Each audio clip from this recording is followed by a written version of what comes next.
What's up YouTube, Dale here from Zephyr. So let me start off by wishing you all a very Merry Christmas. Now, as it is Christmas Day, I thought I'd bring you something a little bit special that I've been trying to do every single year. And I'm going to talk you through some decks that are the best for beginners. So if you're on Christmas Day and you're looking to try and get into Yu-Gi-Oh! Or you're just looking to try and buy the next deck that you could put together without it being too complex, or even just give you that transition from Master Duel all the way into physical play, whether you want to start off with Genesis or dive headfirst into Modern, these decks are going to be ones you want to keep an eye out on, pick them up relatively cheaply as well. So the criteria that I'm going to be using in order to kind of rank these decks or put these decks in front of you is going to be the overall budget. Like, of course, anyone can go and spend £200-300, pick up any deck they want to and kind of go from there. But we're trying to keep the budget in mind as well, so you're not breaking the bank when you're trying to put it all together. The next thing is going to be complexity. So complexity will be something as how easy is it to put the deck together, start it off, build on from it, extend your plays and just learn it inside and out. And then the final one is going to be the competitive nature. Now, as the current meta deck is right now, when you're looking at Yummies, Mitsurugis, Dracotales, Canines, everything else in between, they are a little bit costly. They are going to be top end of the competitive scheme, but you do have other decks you can put together and utilize them without going absolutely crazy and do very, very well, while also being able to get a top here and there. Not to mention some of the other decks on this list will be decks that are something that are going to get futurized support, or they're going to be something that will become a lot cheaper in the future as well. So with all of that out of the way, please smash that like button, hit that notification bell, and subscribe so you don't miss out on any more content. Starting off with the first deck on this list. Now, as you'll see, some of these decks will be previously structure decks. So when you're looking at one of the first ones on this list being the Fire Kings, this is one of these decks you can put up relatively easily and then add into the Drac engine to give you a little bit more power from your extra deck in order to kind of disrupt your opponent's plays. The other benefit of something like Fire Kings, as well as by being able to buy the structure deck and then pick up the additional cards here, there, and everywhere else to put the deck together, it's not going to break the bank. Its complexity to kind of run does get a little bit more difficult as you learn the more advanced plays, but on the base level, it's a really good deck to start with, as it doesn't rely on the extra deck as much. It just kind of gets you used to playing with the cards inside the main deck, utilizing more so spells than trap cards, but you can also use the trap cards that are provided for you as well. And then that's when the Dracs start to amp up your complexity, amp up the competitive nature on it, and it doesn't kind of really have that big of a weakness against the current main meta interactive hand interaction cards. Stuff like Ash Blossom can be a little bit annoying, but there are cards that can play around it, and it's just a very basic, very, very easy deck to get into the game with. And then after that point on, that's when you're going to start to learn and adapt it as you see fit in order to kind of improve your understanding of it, increase its complexity, and then overall increase its competitive value. The next one we're going to be talking about, again, is relatively easy to put together, and that is going to be Branded. So Branded, we did get the Fallen and the Virtuous all foil edition. So this is a deck you can pick up relatively easy. Maybe you got one for Christmas and you just want to know what the next stage is for the particular deck. Well, you pretty much have everything you need to with inside the deck, and then all you're going to want to do is add the odd little bits of additional engines or additional hand interactions like Ash Blossoms, Mulchummy Perulias, Fua Losses, you name it, to give you more of a competitive advantage. Now, Branded is going to be more on the complex side because, yes, of course, it is always quite simple to go normal summon Aluba, search out Brown Infusion, activate Brown Infusion. The complexity kind of comes into the play of where do you go once you activate Brown Infusion? What do you do if your Brown Infusion gets negated or stopped? How do you then adapt and be able to kind of improve your plays to get you the exact same outcome that you're trying to achieve? And that's really what's going to set apart those that are the baseline learners of Branded and those that are more competitive and more competent with the deck in general. All of these decks on the list are only going to get better the more and more you learn them, and the more and more you learn the matchups that you're going to be facing at your environment. But it's still a all-in-one encompassing deck. You pick up stuff like Super Polymerization, and then if you got extra lucky for Christmas and someone bought you the legendary 5Ds decks, you will also then get access to stuff like your Ash Blossoms, your Effect Veilers, your Infinite Impermanences, Forbidden Droplets, Cross-Up Designator, the list goes on and on and on. So you're kind of getting everything you need to without needing to splash the cash and then go wild on trying to find all of these different support cards to add to the deck. Moving on to the next one on the list, and this is actually a brand new one from Phantom Revenge, and this is going to be Neocraft. Now, the reason I've put Neocraft on here is it's not crazy expensive to put together. Like, the most expensive card is going to be the Neocraft Marl, which is the ultra rare of the set, which currently sits at about £15 online. So you should be able to get an entire core for about £60 or less. And in doing so, what the Neocraft provides you with is it gives you a very nice baseline understanding of what pendulum scales are, not so much pendulum summoning, because you very rarely, if ever, will do that in any Neocrafts, but it gives you a very basic understanding of that. It gives you a very basic understanding of when effects, and then of course flip effects and the if effects. So it gives you a very nice baseline understanding and introduction to all of these type of cards and all these types of modern game mechanics. And then on top of that as well, you can make it a very controlled style deck as well. So you don't need to worry about going hugely combo orientated, and it gives you a bit more for the future as well, that when Neocraft do get their more support or their new support, it could then rocket the deck in either value or complexity, and that's how you can kind of get in at near enough the ground level of a deck like this, be relatively easy to kind of understand it, and then adapt and learn your playstyles without breaking the bank. It isn't going to be as hugely competitive right now as it stands, but like I've said, it's only just been introduced to the TCG. Once we get more support for it, you never know where it could go, and that's when the price will go up through the roof, so your budget is going to be a little bit more broken. Whereas if you get into it now and it does become good, or you just start to learn it as the basics of the when effects, if effects, pendulum scales and everything else in between, it'll be a very good starter for you. Moving on to the next one, going back to the structure decks, of course, we're going to be talking about Blue Eyes. Now, Blue Eyes was the structure deck of the year, in my opinion, that we got in 2025, and it is probably the best structure deck we've had for a long, long time. Now, we're not saying that Blue Eyes is going to be top tier meta right now, even though it did do incredibly well back when it was released. But the one thing we do know, that Blue Eyes already has more support coming out in 2026. You've got that guaranteed and stamped on already.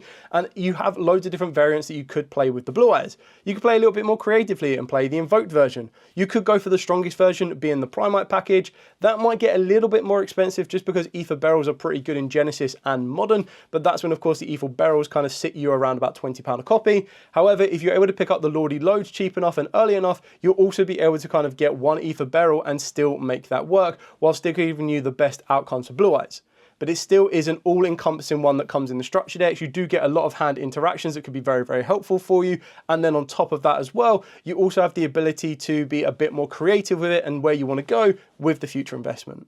The next one on our list is going to be probably the most competitive on the list, but it's something that's going to be a little bit more cautious towards a future Forbidden and Limited list, and that is Mitsurugi's. Now with Mitsurugi's, yes, it is like one of the top decks right now. It can be played pure. It used to be played with Ryzel. It is now currently being played with Yummy. But the one thing that Mitsurugi's have in the future is they have already been confirmed to be part of the next legendary decks, being the legendary modern decks, and that's when you can get your hands on Sky Strikers, X Sabers, and the Mitsurugi's. So it shouldn't break the bank at that particular point, but it's probably considered more of an honourable mention. Keep your eyes out on it, but even then you should be able to pick up a relatively complete Mitsurugi core for about £50, if not less, and then it kind of comes down to what type of route you want to take it to.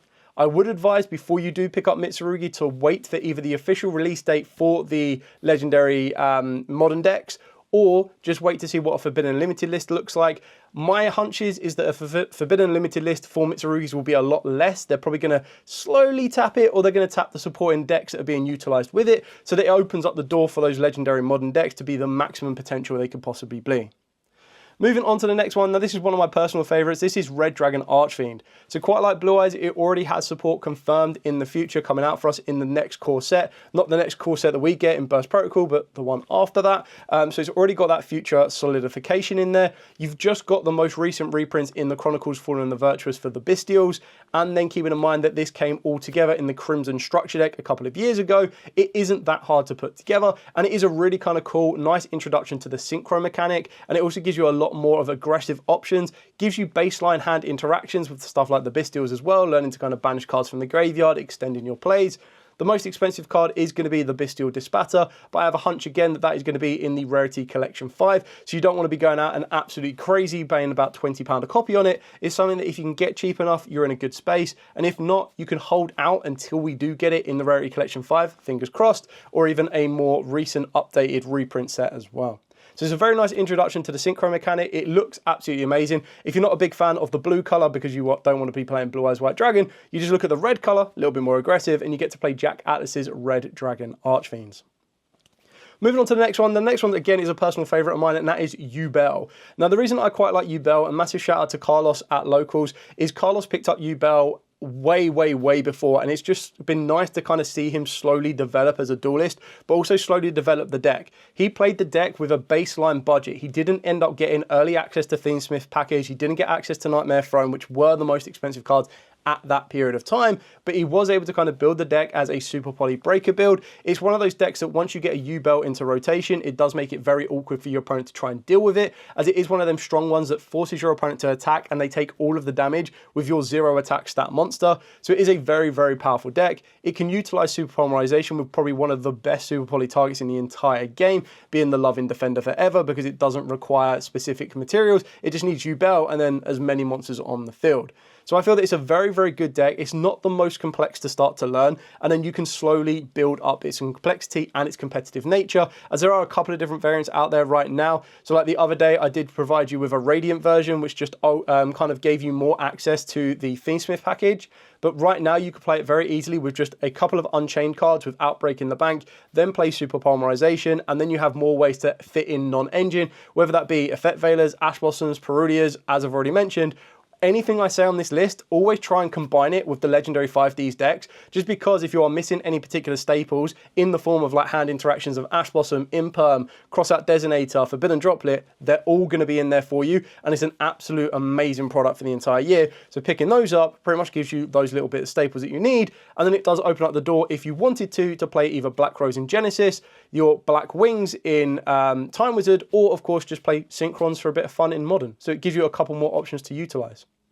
Moving on to the next one. The next one's just a really good go-to one, and that is Traptrix. Now, Traptrix is a control style deck, and what it does is it introduces you to lower level monsters that work their way into different trap cards, which then starts to lend yourself into the understanding of how trap cards interact, how you can start to chain certain effects, how you use effects on resolution with like Traptrix Sarah. Most of the high-end cards did get reprinted in the most recent rarity collection as well, or one of the most recent rarity collections. It was either 4 or 3. So you can get Mamelo, you can get Sarah really easily, really cheaply.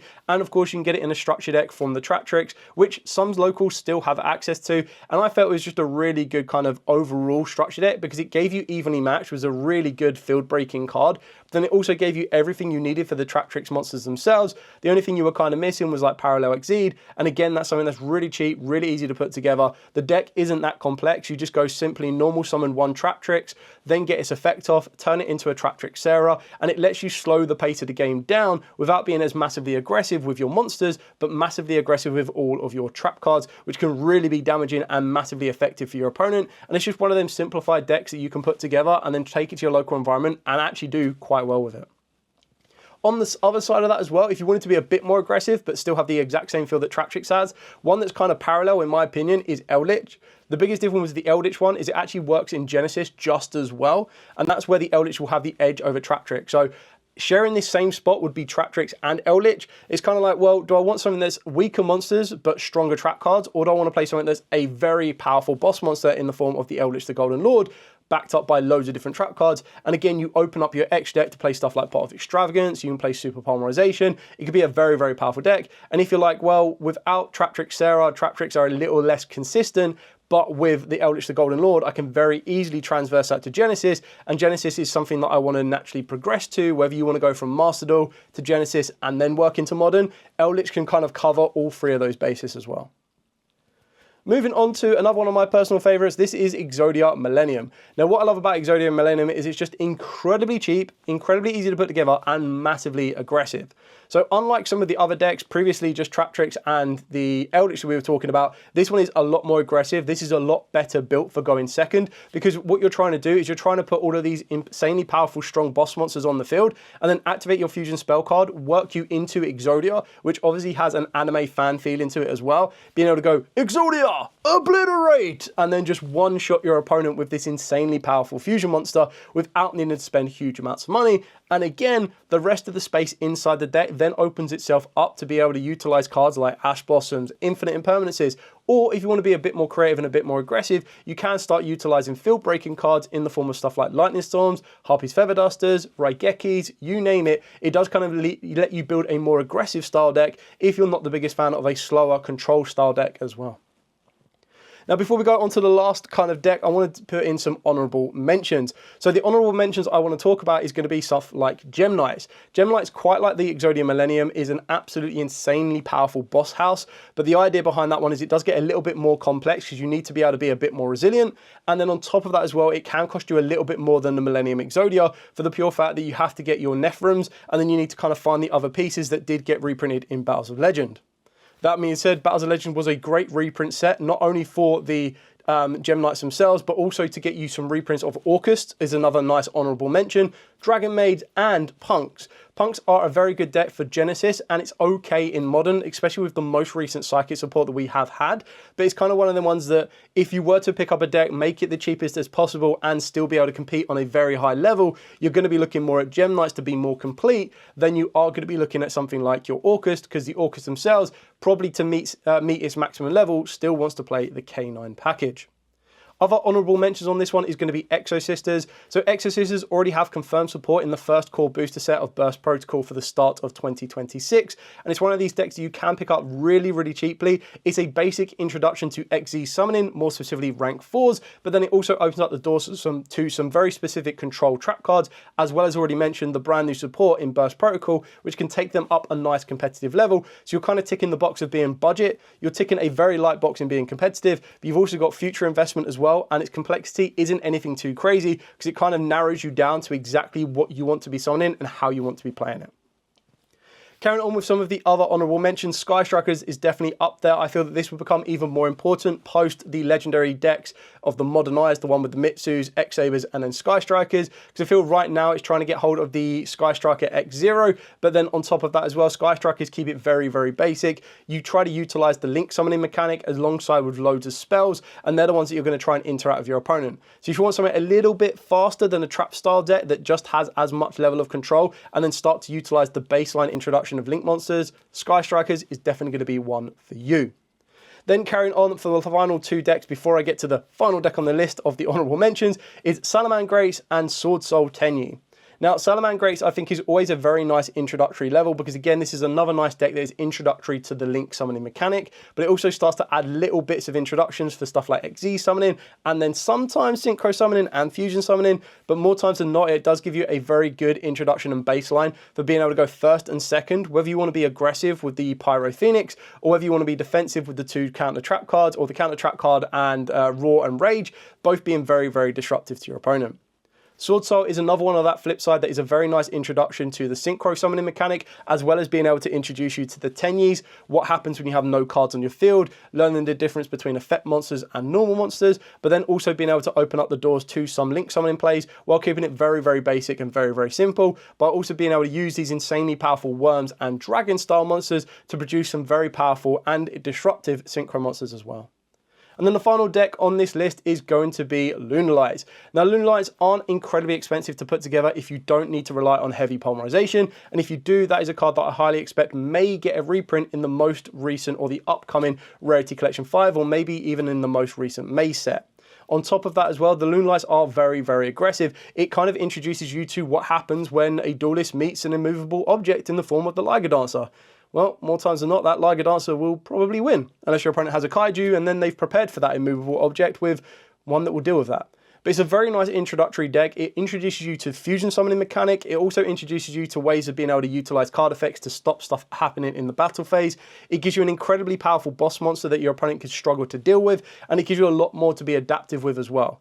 It's one that doesn't come as a complete core in regards to being able to get everything you need to from a structure deck, but it's one of the ones that shouldn't be able to be too incredibly hard to put together. And once you do, it's one of the ones that once you learn the basics of it and the ins and outs, it can become a very, very competitive, very, very good underdog deck. And it's one of these decks that will probably very easily skate past the most recent Forbidden Limited list, unlike something like Mitsurugi's or Yummy's or something else that is currently at the top of the tree.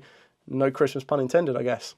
Anyway, that is it for the entire list breakdown. I think I've ended up giving you like 17 decks you can consider, some for the future, some for right here, right now, all different types, whether that be control, whether that be OTK aggression, or whether it just be an overall balance.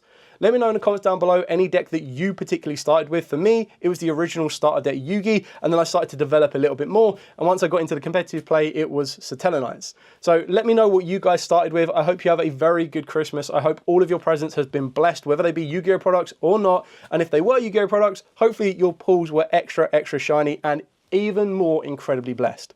But for now, as absolutely always, have a great rest of your Christmas. Have a great rest of the holiday break and the holiday season. We'll be back with more content as we do, learning and leaning up to 2026, where there is already a huge host of products and content that I want to be putting together for you all. Anyway, stay safe and of course, happy dueling.